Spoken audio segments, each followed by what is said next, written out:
Hey, bienvenue dans un cinéma près de chez vous. Mon nom est Olivier et aujourd'hui je vous parle du film The Sun is Also a Star. Dans le fond, c'est un drame romantique qui met en scène Natasha et Daniel.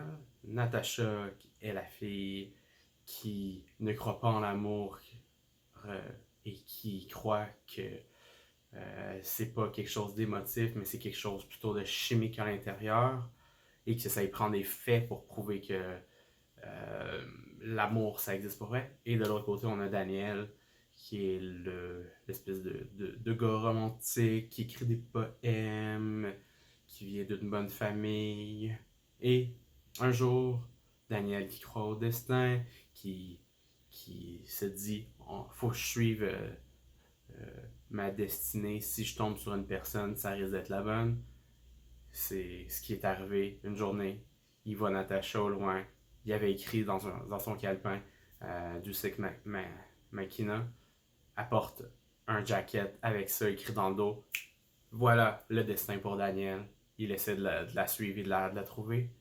Et il arrive à la retrouver et il sauve la vie parce qu'elle écoutait sa musique, elle était concentrée. Une voiture était sur le point de lui rentrer dedans, il sauve la vie. Oh my god, oh merci. Ok. Fait qu'il est un peu ébranlé, il commence à discuter. Et il propose, après avoir su qu'elle ne croit pas en l'amour, il a dit donne-moi 24 heures, je vais te prouver que tu peux tomber amoureuse de moi.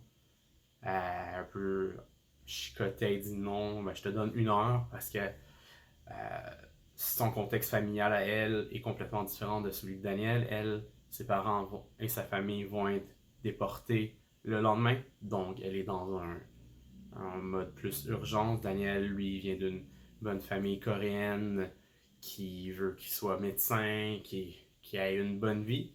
Donc, ils ont deux backgrounds très différents, donc deux cultures familiales très différentes. Et finalement, l'heure passe et je vous laisse découvrir la suite dans le film. Ben, dans le fond, l'histoire est assez flat, assez neutre. Il se passe pas grand chose. Il n'y a rien d'excitant, c'est une romance, mais la romance est assez faible. Il n'y a rien d'excitant de faire oh my god, c'est donc bien cute, c'est donc bien mignon. Tu sais, l'histoire est assez une petite shot d'excitation légère, 2-3 fois dans le film, pas grand chose qui se passe. C'est assez très monotone au niveau des dialogues. Ça se ressent dans la performance des deux acteurs, de Charles Melton, que vous avez pu voir dans Riverdale, et Yara Shahidi, qui n'a pas non plus une très grande carrière. C'est deux acteurs assez jeunes.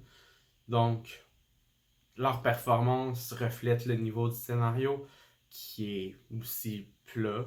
Euh, je parlais avec un ami, il me disait le seul aspect positif que je vois du film, la fille est cute.